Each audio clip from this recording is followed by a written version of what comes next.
ডাকাত সর্দারের নতুন ফন্দি ৭ পাঠে চন্দনা সান্যাল। ডাকাত সর্দার পালিয়ে গিয়ে জীবন বাঁচালো, কিন্তু তার এই বাঁচা মরার সবই সমান। দলের সব লোক মারা গেছে, অথচ দুশমনকে সে শেষ করতে পারেনি। ডেরায় বসে সর্দার মাথায় হাত দিয়ে নানা কথা ভাবতে লাগলো। তারপর রাগে হাত মুঠো করে বলল, না না, এ কিছুতেই হতে পারে না। আমার দুশমনকে কোনো মতেই বেঁচে থাকতে দেব না। আমার দলের সব লোককে মারার প্রতিশোধ আমি নেবই। সেদিনের বাকি রাতটুকু গুহার মধ্যেই কাটিয়ে দিল সর্দার। পরদিন দুপুর বেলায় বেরোলো বাইরে।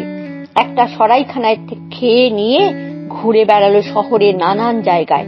নানা রকম ফন্দি তার মাথায় ঘুরতে লাগলো। এখন আর সে ডাকাত সর্দার নয়, সাধারণ মানুষ। কয়েকদিন পর কাসেমের দোকানের খুব কাছেই একটা দোকান ঘর ভাড়া করলো। নানা রকম কাপড় চোপড় এনে সাজিয়ে ফেললো দোকানটাকে। এত বড় দোকান দেখে সেই এলাকার মানুষজনের মনে কৌতূহল হলো। তারা খোঁজ খবর নিয়ে জানতে পারলো ওই নতুন কাপড়ের দোকানের মালিক কাজিয়া হোসেন। সে যে একজন ডাকাত সর্দার তা কেউ জানতে পারলো না। কাসেমের দোকান তো আগেই ছিল, এখন কাজিয়া হোসেনের দোকান হওয়ায় জায়গাটি জমজমাটি হয়ে উঠল। কাসেমের দোকান চালায় আলী বাবার ছেলে আলী গফুর। আলী গফুরও তার বাবার মতোই সরল প্রকৃতির লোক, সবার সঙ্গেই ভালো ব্যবহার করে। কাজে অল্প দিনের মধ্যে কাজিয়া হোসেনের সঙ্গে আলী গফুরের খুব ভাব হয়ে গেল। হোসেন খুব খাতির করত আলী গফুরকে। মাঝে মাঝেই সে নানা রকম সুন্দর সুন্দর জিনিস গফুরকে উপহার দিত। কয়েকদিন পরই গফুরকে নিয়ে নিজের বাড়িতে নিয়ে গেল খাওয়াতে। কাজিয়া হোসেন শহরে একটা বড় বাড়ি ভাড়া নিয়েছিল। বাড়িটা ছোট হলেও খুব সুন্দর। তাছাড়া নানা সুন্দর সুন্দর জিনিস দিয়ে বাড়িটা ভালোভাবে সাজিয়েছিল। দুজন দাসীও রেখেছিল বাড়ির কাজকর্ম করার জন্য। আলী গফুর বলতো, আপনার বাড়িটা কি সুন্দর, আপনি খুব শৌখিন লোক। কাজিয়া হোসেন বলতো, আমার গরিবের বাড়ি, আপনাদের বাড়ি নিশ্চয়ই আরো সুন্দর, আপনার বাবা তো খুব বড় লোক। আলী গফুর বলতো, না, আমাদের বাড়িটা বড় হলেও এত সুন্দর নয়, অনেক দিনের পুরনো বাড়ি কিনা, আপনাকে একদিন আমাদের বাড়ি নিয়ে যাব। কাজিয়া হোসেন তাই চায়। সে চায় মাঝে মাঝেই আলী গফুরের বাড়ি গিয়ে সব ঘরগুলি দেখবে, কোথায় মোহরগুলি রেখেছে তার খোঁজ করবে। তারপর মাঝে মাঝে গেলে একদিন না একদিন খোঁজ সে পাবেই। আলী গফুর একদিন বৈকালে কাজিয়া হোসেনকে তাদের বাড়ি দেখাবার জন্য নিয়ে এলো। কাজিয়া হোসেন সাজে পোশাকে আলাপে আচরণে একেবারে অন্য মানুষ। কোনোভাবেই কাউকে বুঝতে দিল না যে সে ডাকাতদের সর্দার। আলী বাবাও তার ছেলের বন্ধুকে খুব আদর করলো। বলল, আজ রাতে আপনি এখানে না খেয়ে যাবেন না। কাজিয়া হোসেন বলল, দেখুন, আমাকে খাবার জন্য অনুরোধ করবেন না, আমাকে খাওয়ানোর ঝামেলা আছে। আলী বাবা জিজ্ঞেস করলো, কি ঝামেলা? হোসেন বলল, আমি নিমক দেওয়া কোনো জিনিস খাই না, তাই কারুর বাড়িতে খেতে আমার অসুবিধা হয়। আলী বাবা বলল, এতে আর অসুবিধার কি আছে, আমি রাধুনীকে বলে দেব আপনাকে নুন ছাড়া রেঁধে দেবে। তখন হোসেন আর আপত্তি করতে পারল না। আলী বাবা মর্জিনাকে ডেকে বলল, আজ রাত্রে হোসেন সাহেব আমাদের বাড়িতে খাবেন, তুমি নুন ছাড়া খানা তৈরি করবে। সে কথা শুনে মর্জিনার মনে খটকা লাগলো, কারণ কয়েকদিন আগে যে তেল ব্যবসায়ী এসেছিল সেও নুন খেত না। সে আড়াল থেকে হোসেনকে খুঁটিয়ে খুঁটিয়ে দেখতে লাগলো। কিছুক্ষণ পরেই দেখেই বুঝতে পারলো এই লোকটাই সেই তেল ব্যবসায়ী। সেদিন সে চোরের মতো পালিয়ে গেছে, আজ কোন সর্বনাশ না ঘটিয়ে যাবে না, তাই সে নুন খেতে চাইছে না। মর্জিনা রান্না করবার জন্য রসুই ঘরে চলে গেল, কিন্তু আবদালার উপর সব ভার দিয়ে মাঝে মাঝে নানা ছলছুতায় এদিক ওদিক ঘুরতে লাগলো। একবার মর্জিনা এসে দেখতে পেল আলী গফুর ঘুরিয়ে ঘুরিয়ে বাড়ির সব ঘর হোসেনকে দেখাচ্ছে। হোসেনও খুঁটিয়ে খুঁটিয়ে নানা কথা জিজ্ঞেস করছে আলী গফুরকে। আলী গফুরের সাদা মন, তাতে সব কথা তাকে, তাই সে সব কথারই জবাব ভালোভাবে দিচ্ছে। খাসমহলে ঢুকতে চাইল কাজিয়া হোসেন। আলী গফুর হয়তো তাকে খাসমহলে নিয়ে যেত, কিন্তু হঠাৎ এসে বাধা দিল মর্জিনা। হাত জোর করে বলল, সদাগর সাহেব, ওটা জেনানা মহল, জেনানারা এখন বিশ্রাম করছেন, দয়া করে এখন ওখানে যাবেন না। জিয়া হোসেন সেদিকে আর পা বাড়ালো না, কিন্তু তার মনে প্রবল ধারণা হলো ওই মহলেই আছে মোহরের ভান্ডার। এর আগে বাড়ির ভেতরের ঘরগুলি ভালোভাবে দেখা যায়নি, এবার দেখা হলো। আর একদিন হলেই কাজ হাসিল হয়ে যাবে। ওদিকে রান্না শেষ হয়ে গেছে, নুন ছাড়াই কিছু রান্না করেছে আব্দাল্লাহ। খেয়ে খুব খুশি হলো কাজিয়া হোসেন। খাওয়ার পর কিছুক্ষণ বিশ্রাম করে সে চলে গেল। আলী বাবা অতিথিকে বিদায় জানিয়ে বলল, আবার আসবেন। কাজিয়া হোসেন বলল, এমন খাওয়া দাওয়ার কথা কি ভুলতে পারি? আর একদিন এসে পেট পুড়ে খেয়ে যাব। আলী বাবা বলল, আপনার জন্য এই গরিবের দরজা খোলাই থাকবে। মর্জিনা কোনো কিছু বলল না, চুপ করে রইল। কয়েকদিন পর আবার রাত্রির বেলা এলো কাজিয়া হোসেন। আজ আলী বাবার বাড়ি মাহফিল, তাই আলী গফর নিমন্ত্রণ করে এনেছে হোসেনকে। অনেক রাত অবধি চলবে মাহফিল। মর্জিনা শুধু সুন্দরীই নয়, সে ভালো নাচও জানে, গানও গাইতে পারে। পারস্যের মার্কানা রাজ্যের এক সুলতানের জলসাঘরে সে নর্তকী ছিল। অনেক বছর আগে এক নাচের আসরে এক ধনী সওদাগর তার নাচ গানে খুব খুশি হয়ে তাকে একটি দামি নাচের পোশাক উপহার দিয়েছিল। সেই পোশাক মর্জিনা খুব যত্ন করে রেখে দিয়েছে। ভাগ্যের খেলায় হেরে গিয়ে প্রাণ বাঁচাবার জন্যই সে নাম বদল করে কাসেমের বাড়িতে চাকরি নিয়েছে। সেই পোশাক পরবার সুযোগ মর্জিনার আর হয়নি। আজ সেই পোশাক পরে মর্জিনা নাচবে।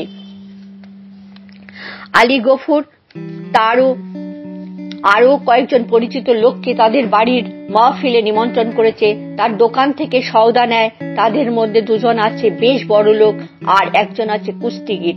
তার নাম হামদাদ।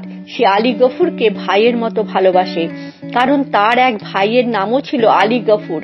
অনেকদিন আগে হামদাদের বাড়িতে দস্যুরা হানা দেয়। হানা দিয়ে চুরি করে তার ছোট বোন জারিনাকে তুলে নিয়ে যায়। আলী গফুর নামে তার এক ভাই দস্যুদের সঙ্গে লড়াই করে মারা যায়। সেই কাহিনী হামদাদ এখনো ভোলেনি। সেই থেকে সে ডন কুস্তি করে শরীরকে তৈরি করেছে। নানা জায়গায় ঘুরে বেড়াচ্ছে তার বোন জারিনাকে খোঁজ পেলে গায়ের জোরে সে বোনকে ডাকাতের হাত থেকে ছিনিয়ে নিয়ে আসবে। ডাকাতটা তার চোখে সবকিছু চেয়ে বড় দুশ্মন। আলী বাবার বাড়িতে আজ মাহফিল হবে খুবই জমজমাটি।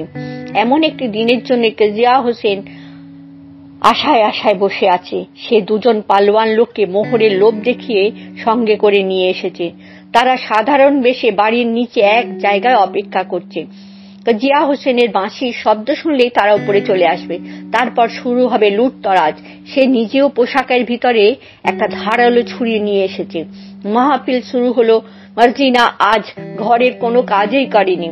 রান্নার সব কাজ করেছে আব্দাল্লাহ আর একজন নতুন রাঁধুনি। আলী বাবা মর্জিনাকে রান্নার কাজ থেকে রেহাই দিয়েছে। নাচের পোশাকটা নিয়েই সে মেতে আছে সারাদিন। পোশাকটা খুবই দামি। তখনকার রাজকীয় রীতি অনুসারে তৈরি সেই পোশাকে রয়েছে সোনা ও রূপার জড়ি। চামড়ার বন্ধনীতে রয়েছে সুদৃশ্য মোড়কের মধ্যে ঝলমকে ছুরি। মর্জিনা ছুরিটা বের করে দেখলো খুবই ধারালো। পোশাকটা পরার পর মর্জিনাকে মনে হলো যেন স্বর্গলোকের পরী। সারাটা ঘরই যেন আলোকে ভরে উঠল। আব্দাল্লাহও আজ ভালো পোশাক পরে মাহফিলের আসরে এসেছে তবলা বাজাবার জন্য।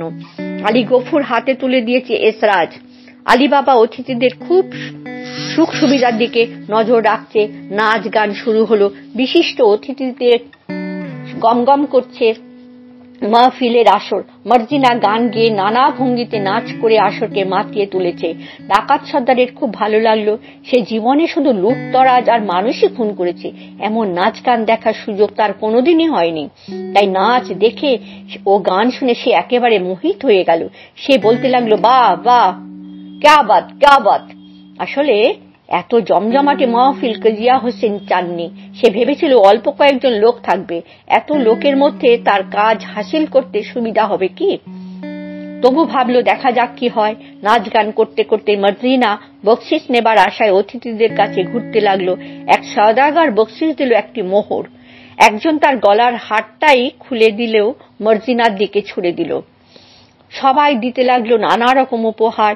হামদাদ কিন্তু উপহার দেবার কথা ভুলেই গেল। সে তাকিয়ে রইল মর্জিনার দিকে। তার চোখের পলকই আর পড়তে চায় না।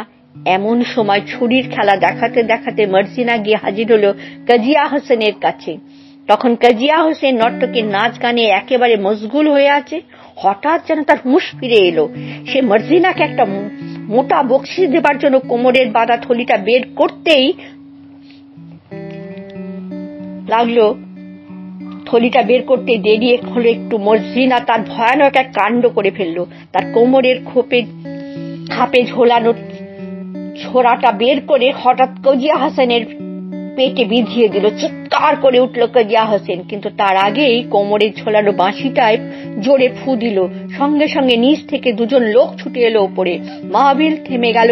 কিছুক্ষণের মধ্যেই ভীষণ হই হুল্লোড় বেঁধে গেল।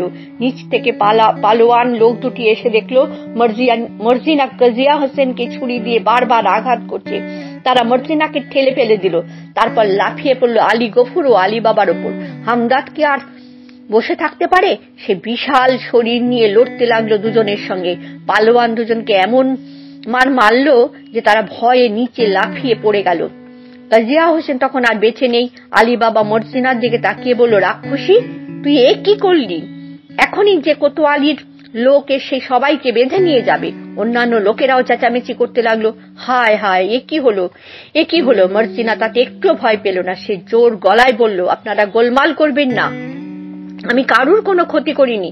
এই দেখুন, বলেই সে কাজিয়া হোসেনের পোশাকের ভেতর থেকে একটা ছোরা বের করে দেখালো। তারপর বলল, এ কোনো কারবারি লোক নয়, এ সর্দার, ডাকাত দলের সর্দার। আলী বাবার জীবন নাশ করবার জন্য সে এসেছে। মর্জিনা এগিয়ে গেল, একটানে অতিথির মুখ থেকে নকল দাড়ি গোঁফ খুলে ফেললো। আলী বাবা ও আলী গফুর দেখলো লোকটা সেই ডাকাত সর্দার যে একদিন তেল কারবারির বেশে এসেছিল। হামদাদ বলল, ওকে আমি চিনি, বিখ্যাত ডাকাতদের সর্দার। ও করতে পারে না এমন কাজ নেই। ওই তো আমার বোন জারিনাকে চুরি করে বাইরে বিক্রি করে দিয়েছে। জারিনা, চিৎকার করে উঠল মর্জিনা। জারিনা তোমার কে? হামদাদ বলল, আমার বোন, আমার টুকটুকে ছোট বোন। ডাকাতরা তাকে চুরি করে নিয়ে গিয়েছিল। ওকে বাঁচাতে গিয়েই মারা গিয়েছিল আমার ছোট ভাই আলী গফুর। মর্জিনা এসে কেঁদে ঝাঁপিয়ে পড়ল হামদাদের বুকের ওপর। দাদা, তুমি আমার দাদা। হামদাদের চোখে জল আর বাধা মারল না। তুই আমার হারানো সেই বোন জারিনা। অতিথিরা সবাই বলল, আসুক কোতোয়ালির লোক, দেখি কেমন করে মর্জিনাকে বেঁধে নেয়। ও ডাকাতদের সর্দারকে খুন করে দেশের মানুষকে বাঁচিয়ে দিয়েছে। সাবাস জারিনা, সাবাস মর্জিনা।